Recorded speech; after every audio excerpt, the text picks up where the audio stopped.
नमस्कार दोस्तों, रिसेंटली कुछ डाटा सामने आ रहा है जिसके तहत ये पता लगा है कि भारत ने जो रिफाइंड ऑयल G7 देशों को बेचा उसमें से 6.65 बिलियन डॉलर का ऑयल प्रोडक्ट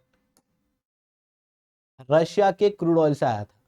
यानी कि 1/3 हिस्सा जो भारत ने पेट्रोलियम प्रोडक्ट्स के रूप में G7 देशों को भेजा, उसका जो मूल था, उसका जो ओरिजिन था, वो रशियन ऑयल से था। ऐसी कंडीशन में G7 अब क्या कर सकती है, क्या भारत के ऊपर सैंक्शंस लगेंगे, इन सारी चीजों के ऊपर सेशन के अंदर चर्चा करेंगे। बट उसके पहले आप लोग मेरे साथ में SRC10 टेलीग्राम ग्रुप के ऊपर जुड़ सकते हो। मेरे क्लास की अपडेट वीडियो पीडीएफ सब कुछ आपको मिल जाता है। इसके अलावा यूपीएससी सीएससी की तैयारी करना है, इंडिया के टॉप एजुकेटर से ऑफलाइन क्लास के अंदर पढ़ना है, तो आप लोगों के पास में बहुत अच्छा मौका है। इंडिया के टॉप एजुकेटर आप लोगों को ऑफलाइन क्लास के अंदर पढ़ा रहे हैं। दिल्ली के करोल बाग, मुखर्जी नगर के अंदर, प्रयागराज के सिविल लाइंस के अंदर अन अकेडमी की ऑफलाइन क्लासेस ऑलरेडी खोली जा चुकी हैं। अगर आप 2024 के बच्चे हो ना, तो आपके लिए प्रीलिम्स का क्रैश कोर्स, सीसेट का crash course, mains guidance program और ऑप्शनल के कोर्स अवेलेबल हैं।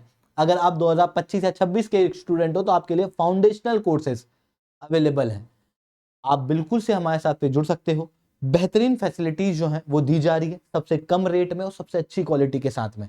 अब आप कहोगे सर इस कोर्स के अंदर जुड़ना कैसे, तो नीचे कमेंट के अंदर पाथफाइंडर नाम से एक कमेंट आया होगा, उस कमेंट में एक लिंक होगा, उस लिंक को खोलना, उसको फिल कर देना, अपना नाम, नंबर और एजुकेटर के नाम में मेरा नाम यानी कि शुभेंद्र या SRC10 डाल देना। उसके बाद मेरी टीम आपको रीच आउट करेगी, आपको कंप्लीट गाइडेंस देगी कैसे आपको प्रिपेयर करना है उसके लिए, साथ में कैसे आपको ये कोर्स खरीदना है उसकी भी डिटेल आपको दे दी जाएगी। इसके अलावा दोस्तों अब समझने का प्रयास करते हैं कि भारत ने G7 देशों को ये क्रूड ऑयल बेचा कैसे, क्यों, और तीसरा क्या G7 देश अब भारत के ऊपर सैंक्शन लगा सकते हैं इन चीजों के चलते।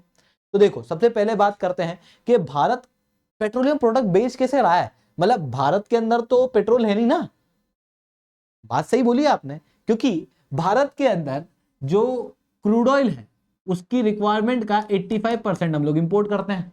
तो मैंने क्या कहा, क्रूड ऑयल, जो पेट्रोलियम शब्द यूज करते हैं ना वो क्रूड ऑयल है। अब ये जो क्रूड ऑयल होता है उसको ऐसा कैसा गाड़ी में लेके अपन चला नहीं सकते।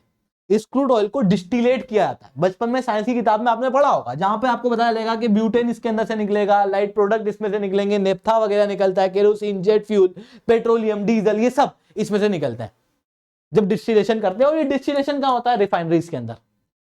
भारत के पास में भले ये क्रूड ऑयल ज्यादा ना हो, पर भारत के पास में रिफाइनिंग कैपेसिटी अच्छी है। मतलब दुनिया की टॉप रिफाइनिंग कैपेसिटी में से एक भारत की देखने को मिलती है। और आप देख सकते हो भारत लगातार अपनी रिफाइनिंग कैपेसिटी को बढ़ा रहा है। तो आप अधिकतर ये देखते हो कि भारत भारी मात्रा में क्रूड ऑयल को इंपोर्ट करता है, पर उसके बावजूद सबसे ज्यादा एक्सपोर्ट जो है वो भारत पेट्रोलियम प्रोडक्ट का ही करता है। मतलब एक तरफ तो हम लोग रॉ मटेरियल लेते हैं, फिर फिनिश्ड प्रोडक्ट जो है वो पूरे इंटरनेशनल लेवल पे बेचते हैं। इसी कारण से भारत की जो रिक्वायरमेंट है क्रूड ऑयल की, उससे ज्यादा मात्रा में हम लोग इंपोर्ट करते हैं।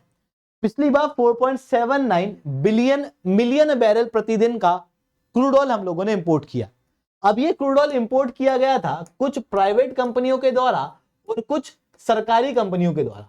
सरकारी कंपनियों ने जो क्रूड ऑयल इंपोर्ट किया उसे रिफाइन करके भारत में बेचा डोमेस्टिक मार्केट में, और प्राइवेट कंपनियों ने अधिकतर प्रोडक्ट जो बनाया वो कहां बेचा, इंटरनेशनल लेवल पे। भारत का एक बड़ा मार्केट साउथ अमेरिका के अंदर है, अफ्रीकन देशों के अंदर, ब्राजील, अर्जेंटीना, उरुग्वे के अंदर हम लोग 60,000 बैरल प्रतिदिन डीजल, केवल डीजल एक्सपोर्ट करते हैं। उसके अलावा और भी कई सारे आइटम है। इवन रिलायंस जैसी कंपनियों ने तो अपने रिफाइनिंग कैपेसिटी ही साउथ अमेरिका के अंदर खोल दी है।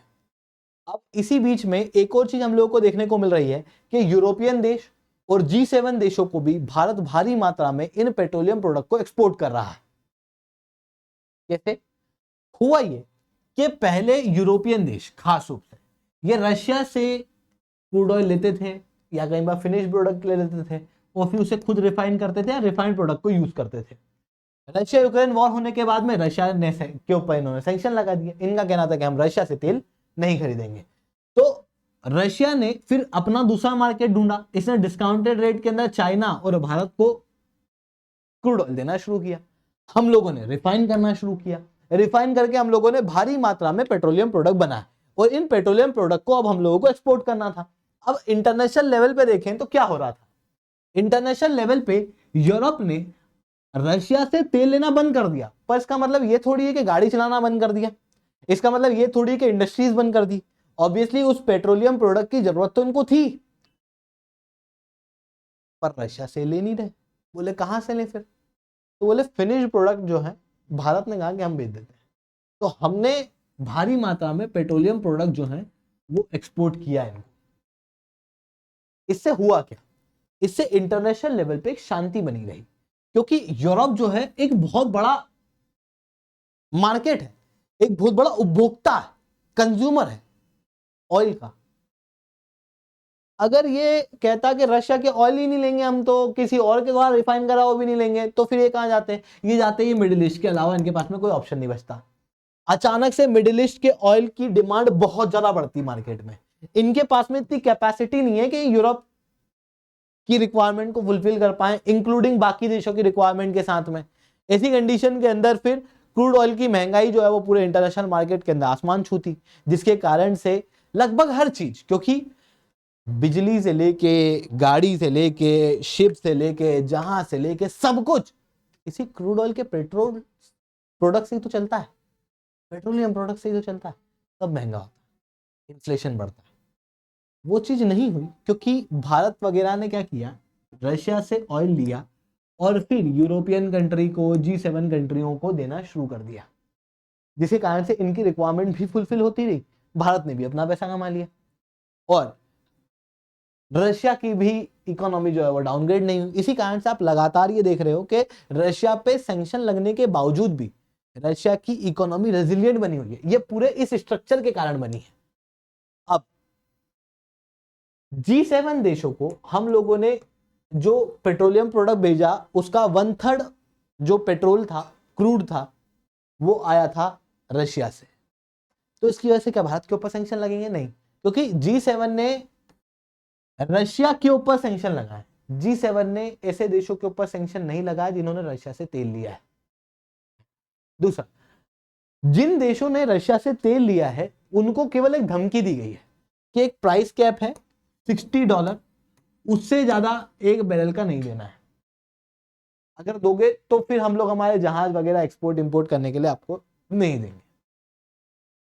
अदरवाइज ऐसे देश जो रशिया से तेल लेके इनको बेच रहे हैं, उनके ऊपर कोई भी सैंक्शन जो है वो यहाँ पर नहीं लगा हुआ है।